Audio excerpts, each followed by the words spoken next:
आदेश गुरु जी को आदेश, नाथ जी को आदेश। दोस्तों, आपका स्वागत है आपके अपने चैनल दिव्य आत्मिक ज्ञान में। दोस्तों, आज हम आपके लिए एक ऐसा वाक्य, एक ऐसा प्रसंग लेकर आए हैं जो कि एक व्यक्ति की श्रेष्ठता, गुरु के प्रति भक्ति भाव और उसके द्वारा किए गए अद्भुत परिश्रम को दर्शाता है। दोस्तों, एक समय की बात है कि एक सिद्ध महात्मा अपने 4 शिष्यों के साथ अपने आश्रम में प्रभु की भक्ति और आराधना में लीन रहते थे। उन महात्मा के चारों शिष्य बहुत ही आज्ञाकारी थे। वह गुरु के द्वारा बताई गई हर बात को ध्यान से सुनते और हर आज्ञा का पालन करते।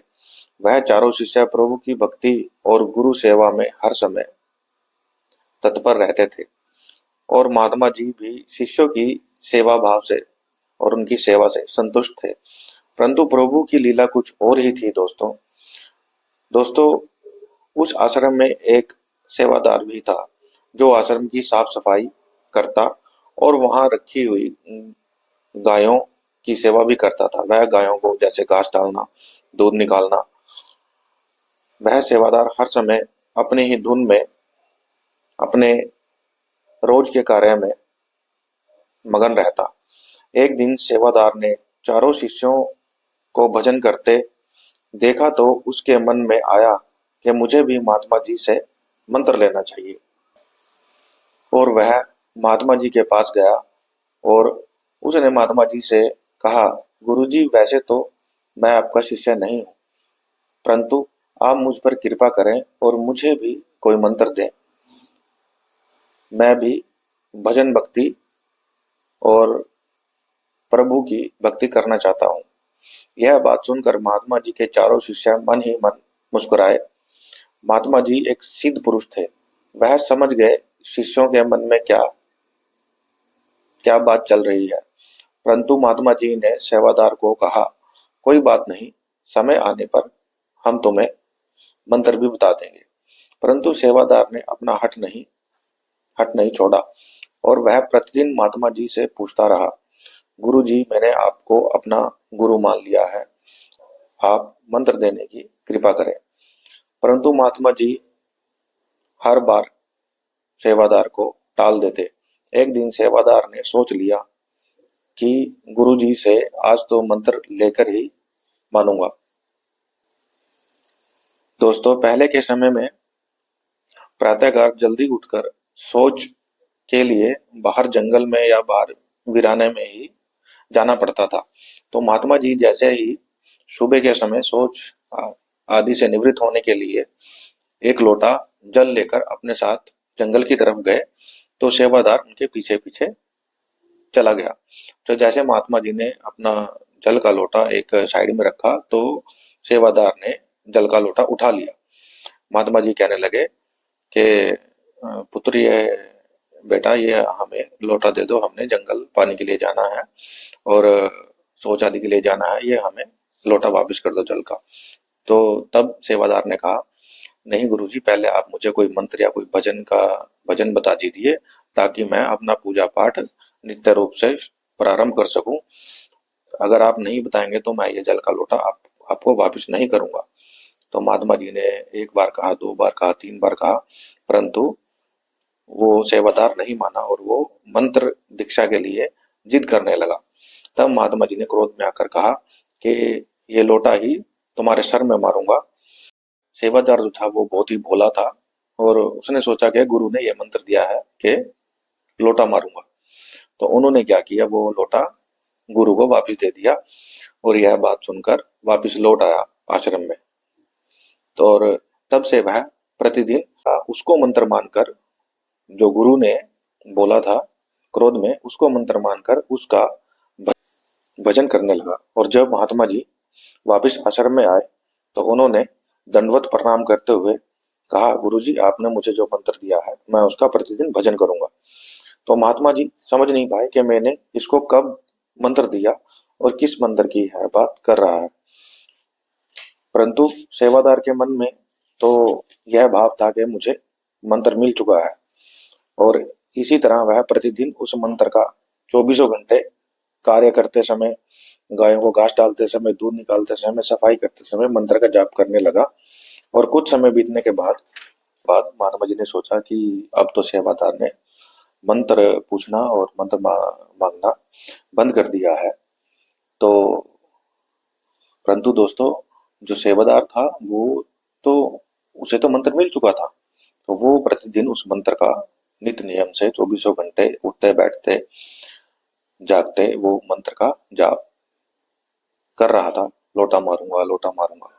तो एक दिन ऐसा हुआ कि महात्मा जी को किसी विशेष कार्य के लिए दूसरे नगर में जाना पड़ा, किसी के घर पर। तो जो उनके चारों शिष्य थे, महात्मा जी ने उन्हें कहा कि अगर कोई पीछे से आए तो उन्हें बस आपने यही कहना है कि हमें नहीं पता महात्मा जी कहाँ हैं। जबकि उनको चारों शिष्यों को पता था, तो महात्मा जी ऐसा बोलकर चले गए। तो दिन में तो नहीं कोई आया। कुछ शाम के समय एक व्यक्ति है जो महात्मा जी से मिलना चाहते थे, उन्होंने आकर पूछा उनके शिष्यों से भी, गुरु जी कहाँ पर हैं और मुझे उनसे बहुत जरूरी काम है और मैं उनसे भेंट करना चाहता हूँ, मिलना चाहता हूँ।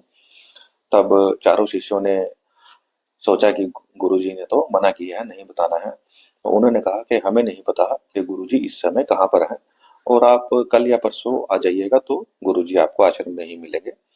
तो वो व्यक्ति वहां से जाने लगा, तो उसने देखा कि एक वहां पे एक और है सेवादार, वो गायों को घास वगैरह डाल रहा है और सफाई कर रहा है। तो जाते जाते उन्होंने जिज्ञासावश उनसे पूछ लिया कि भाई तुम्हें पता है कि गुरु जी कहाँ पर है? तो वो व्यक्ति जो था वो उस समय तक बहुत ही भक्ति के मार्ग में आगे आगे निकल चुका था, क्योंकि वो श्रद्धा भाव से लोटा मारूंगा विश्व मंत्र समझकर अपने गुरु के प्रति सच्चे भाव रखकर उस मंत्र का जाप कर रहा था, लोटा मारूंगा। तो उसने कहा, हाँ हमें पता है कि गुरुजी इस समय कहाँ पर है, पर आपको क्या काम है? उन्होंने कहा कि मुझे बहुत जरूरी काम है और मेरा मिलना बहुत जरूरी है गुरुजी से, महात्मा जी से। तो उन्होंने कहा कि वो अभी पास ही के गांव में फलाने के घर पे वो इस समय है, तो आप उनसे जाकर मिल सकते हैं। तब उस व्यक्ति के मन में आया कि शिष्यों ने तो नहीं बताया, पर इनको पता है, शायद इनको बताकर गए हो या इन्हें पता हो। तो वो वहां पर उस गांव में जाते हैं, और जब वो जाते हैं तो महात्मा जी वहीं बैठे होते हैं। तो वो कहते हैं, जी मैं तो आश्रम में गया था और वहां से पता चला कि आप यहाँ पर हो। तो महात्मा जी को थोड़ा अजीब लगता है और वो कहते हैं कि मन ही मन सोचते हैं कि मैंने तो अपने शिष्यों को ये कहा था कि किसी को नहीं बताना, पर इन्होंने फिर भी बता दिया, चलो कोई बात नहीं, तो शिष्यों से जाकर ही पूछना पड़ेगा इस बारे में। तो वो व्यक्ति वहां अपना कार्य गुरु जी को बताता है, अपनी समस्या, और वो चला जाता है। तो अगले दिन जब वहां से वो महात्मा जी वापिस आते हैं आश्रम में, तो वो अपने शिष्यों से पूछते हैं कि भी आप में से किसने बताया था कि हम कहाँ पर हैं कल? तो वो कहने लगे चारों के, नहीं गुरुजी, हमने तो नहीं बताया किसी को। एक व्यक्ति आया था संध्या के समय, पर हमने उन्हें नहीं बताया कि आप इस समय कहाँ पर हो। तो वो कहते चलो कोई बात नहीं। तो कुछ दिनों बाद महात्मा जी का फिर कहीं जाना होता है, और फिर महात्मा जी ये बोल देते हैं कि हमारे बारे में किसी को नहीं बताना। दरअसल जो महात्मा जी थे वो सिद्ध पुरुष थे, उन्हें पता तो था कि क्या कुछ चल रहा है, पर वो समय या नीति को बदलना नहीं चाहते थे। तो वो फिर वो कहकर जाते हैं, तो पीछे से दो व्यक्ति आते हैं उनसे मिलने के लिए, और वो कहते हैं कि हमें महात्मा जी से मिलना है। तो शिष्य फिर वही कहते हैं कि हमें नहीं पता वो कहाँ पर है। और जो महात्मा थे उन्होंने भी इस बार अपने शिष्य को कुछ नहीं बताया था। तो वैसे ही वो जो सेवादार होता है वो उनकी बात सुन लेता है। वो कहता है भी महात्मा जी फलाने गांव में है और फलाने के घर पर हवन यज्ञ के लिए गए हैं, तो आप उनसे मिल सकते हैं वहां जाकर। तो जब वो वहां जाते हैं और वो ऐसे करके बात बताते हैं, तो महात्मा जी ध्यान लगाकर देखते हैं और उन्हें संपूर्ण बात का पता चल जाता है। तो वो आते हैं आश्रम में और वो सेवादार को बुलाते हैं और अपने सामने बिठाते हैं। वो कहते हैं, पुत्र अब तुम्हारा समय आ गया है, तुमने पूर्णता प्राप्त कर ली है।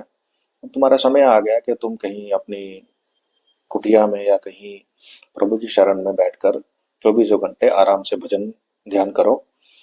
और तुमने जो प्राप्त किया है वो बिरला ही किसी व्यक्ति को प्राप्त होता है।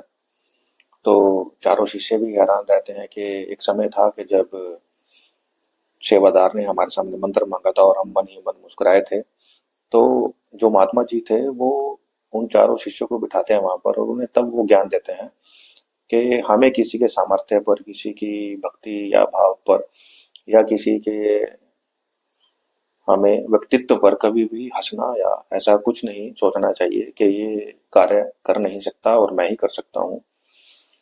तो दोस्तों, गुरु शिष्य ना होने के बावजूद भी, क्योंकि शिष्य तो वो चार ही थे, उन्होंने तो उनको बाद में शिष्य बनाया जब उन्होंने पूर्णता प्राप्त कर ली, लेकिन शिष्य ने उनको मन ही मन गुरु मान लिया था। तो दोस्तों, जैसे हमने वीडियो की शुरुआत में आपको बताया कि एक व्यक्ति की गुरु के प्रति भक्ति भाव और कठिन परिश्रम की प्रेरणा देती है यह वीडियो हमें, ये मतलब ये वाक्य और ये प्रसंग। और मैं दोस्तों आपसे आशा करता हूँ कि ये आपको वीडियो जरूर पसंद आएगी। प्लीज लाइक शेयर और सब्सक्राइब करें और अधिक से अधिक इस वीडियो को शेयर करें। और अगली वीडियो तक के लिए अलविदा, और मिलते हैं दोस्तों अगली वीडियो में। और अगर आपके पास, जैसे मैं हर वीडियो में बोलता हूँ कि अगर आपके पास कोई ऐसा वाक्य या प्रसंग हो तो आप हमें जरूर हमारे साथ शेयर कीजिएगा, ताकि हम उसे एक वीडियो का रूप देकर, एक प्रसंग और एक वाक्य को वीडियो का रूप देकर आपके सामने रख सकें, प्रस्तुत कर सकें। तो तब तक के लिए अलविदा दोस्तों, धन्यवाद।